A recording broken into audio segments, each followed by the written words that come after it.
Dialogue చెప్పు ఒకసారి మళ్ళీ ఏమన్నా మళ్ళా చెప్పు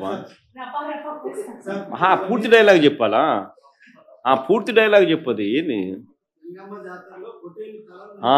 మళ్ళా కొంచెం మైక్ తీసుకొని చెప్పు బాగా వినపడుతుంది నాకు ఏం జాతరలో మళ్ళీ చెప్పు గంగమ్మ జాతరలో పొట్టేళ్ల తలకాయలు కోసినట్టు రప్ప రప్ప రప్ప రప్ప రపా రపా రపా రపా నరికేస్తాం.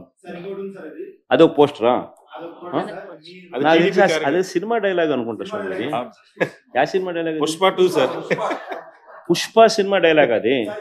మరి నువ్వే చెప్తున్నావు స్వామి. అంటే ఇప్పుడు పుష్ప సినిమా డైలాగులు పెట్టినా కూడా తప్పేనా? అసలు డెమోక్రసీలో ఉన్నామా డెమోక్రసీలో లేమా స్వామి మనం? ఇది నాకు అర్థం కాదన్నా.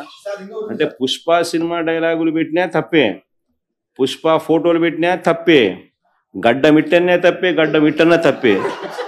ఏంది స్వామి ఇది? ఏ ప్రపంచంలో ఉన్నాము? ఇదంతా డెమోక్రసీలో ఉన్నామా డెమోక్రసీలో లేమా? సార్ ఆ పోస్టర్ పట్టుకున్న అతను కూడా టీడీపీ కుర్రాడు సార్. అంతకుముందు టీడీపీ నాయకుడితో కలిసి దిగిన ఫోటోలు కూడా బయటకు వచ్చాయి. అతను టీడీపీ కార్యకర్త, టీడీపీ సంబంధించిన మెంబర్షిప్ కార్డు కూడా ఉంది అతని. కానీ అతను మీ పార్టీ సంబంధించిన వ్యక్తిగా ఆ మనిషికి టీడీపీతో ఇంత ముందు గతంలో తిరిగిన ఫోటోలు కూడా ఉన్నాయా? మెంబర్షిప్ కూడా ఉంది సార్. మెంబర్షిప్ కూడా ఉంది సార్. ఆ టీడీపీ సభ్యుడు కూడా మెంబర్షిప్ కూడా ఉన్నాడా? అంటే దాని అర్థం వీళ్ళే పెట్టించినారా?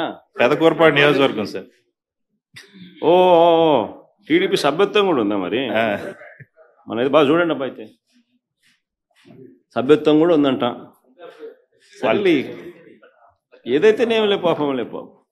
మనం అయినా కానీ ఏదో మారినాడు అనుకుందాం, లే సంతోషపడదాం. సార్ ఇందాక మీరు ఒక జీవో ఎక్స్ప్లెయిన్ చేశారు. టీడీపీ సింపథైజర్ కూడా చంద్రబాబు నాయుడు మీద కోపంతో మారినాడు అని చెప్పి సంతోషపడదాం. మారి టీడీపీని రపా రపా కోసేస్తానని కూడా అంటున్నాడని కూడా సంతోషపడదాం. నిజంగానే బాధ ఉంటుందేమో కదా వాళ్ళకు కూడా. అన్ని పథకాలు ఎగరగొడతా ఉన్నాడు, అన్ని అబద్ధాలు అయిపోయినాయి, ఫీజు రీయింబర్స్మెంట్ లేవు, ఆరోగ్యశ్రీ లేదు, రైతులకు పెట్టుబడి సహాయం రావడం లేదు, పెట్టుబడి గిట్టుబాటు ధరలు రావడం లేదు, మరో పక్క అబద్ధాలు మోసాలతో సూపర్ 6లు లేవు, సూపర్ 7లు లేవు.